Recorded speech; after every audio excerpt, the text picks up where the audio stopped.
Landing cost है वो government of Pakistan आपके साथ शेयर करेगी और आप अपना घर 15 से 20 साल की किस्तों में ले सकेंगे। और उस स्कीम के ऊपर तकरीबन जो काम है वो फाइनल स्टेज के ऊपर मौजूद है। देखिए, इसके लिए जो लो कास्ट हाउसिंग है, इसके लिए CDA को इस तरफ तवज्जो देनी चाहिए। E12 है, E12 बाद 42 साल हो गए हैं, इन्होंने लोगों को डिलीवर नहीं किया।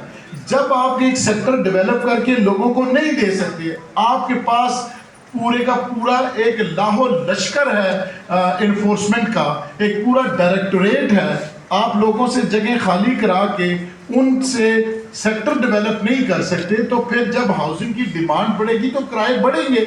आप नए सेक्टर खोलें, C15 दें, C14 दें, C16 दें, E12 दें लोगों को, ये हाउसिंग आप रिक्वायरमेंट लोगों की पूरी होगी, किराए नीचे आ जाएंगे। जब आप सेक्टर ही डेवलप नहीं करेंगे, जी हम हमेशा के जो E12 के लोग हैं उन बेचारों के ऊपर एक तो ना उनको प्लॉट दिए, हर दफा उनके डेवलपमेंट चार्जेस उनके ऊपर और ने जरूर डाल दिए।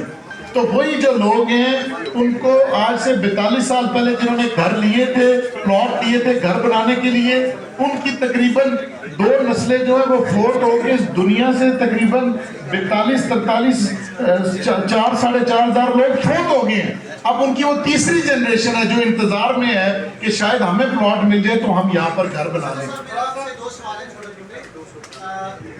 क्या किसी मुल्क की सरफेस जमीन हाउसिंग स्कीमों की नजर करके मुल्क तरक्की कर सकता है?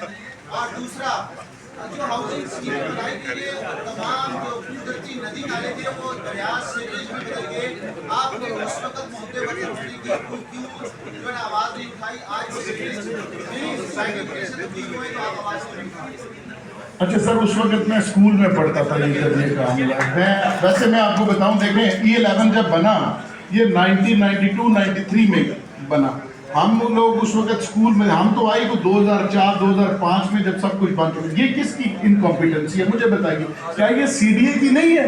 इन्होंने NOC नहीं दी है लोगों को। नालों के ऊपर अगर लोगों ने घर बनाए हैं तो इनके मास्टर प्लान की खिलाफवर्जी की, या वो जो लेआउट प्लान इन्होंने अप्रूव किया था उसको ये रिलीजियसली नहीं करा, उस तरफ ये नहीं जाते।